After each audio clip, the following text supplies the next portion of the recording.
Imagine getting paid just for sharing your thoughts on products and services you use every day. With Survey Junkie, it's that simple.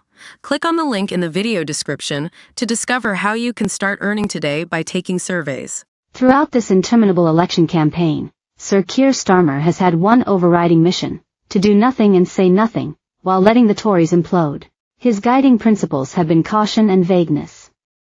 The Labour leader has been at pains to avoid anything that might set the hairs running in Middle England.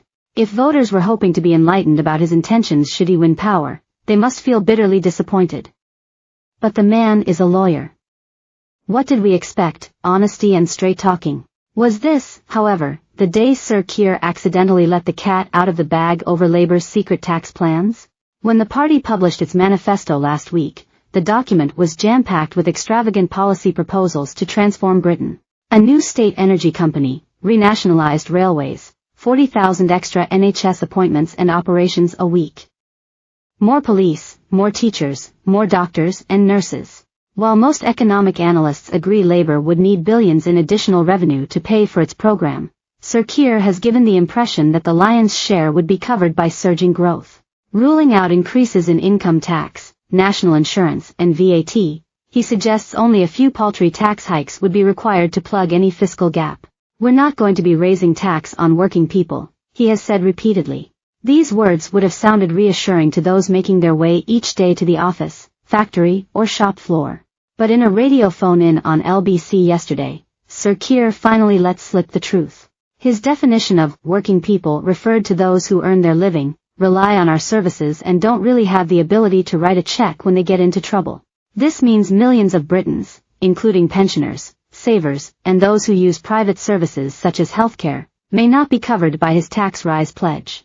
Those who practice the virtues of self-reliance and thrift, those who save so they don't become a drain on the public purse, those who put a few pounds away in case the water pipes burst or the washing machine breaks down, those who work hard and add value to the British economy.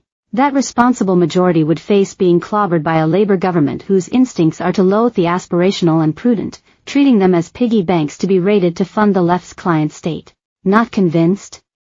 Then just digest the gory proposals put forward for inclusion in Labour's manifesto by the Tribune group of MPs, whose number includes Sir Keir. The document calls for an eye-watering £60 billion in extra taxes to boost public spending. Ideas include forcing pensioners to pay NI, hiking inheritance and capital gains tax, and reforming council tax so some families' bills more than double. Sir Keir has, surprise, distanced himself from such a ruinous plan.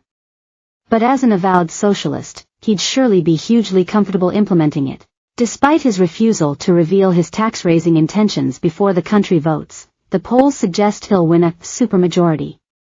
This will be facilitated if disgruntled Tories imprudently shift to Reform UK. The depressing irony is that the unpopular Conservative policies which have led in part to Nigel Farage's resurgence are backed with greater enthusiasm by Starmer's party. Yet there is no hope of reform becoming an effective party in Parliament.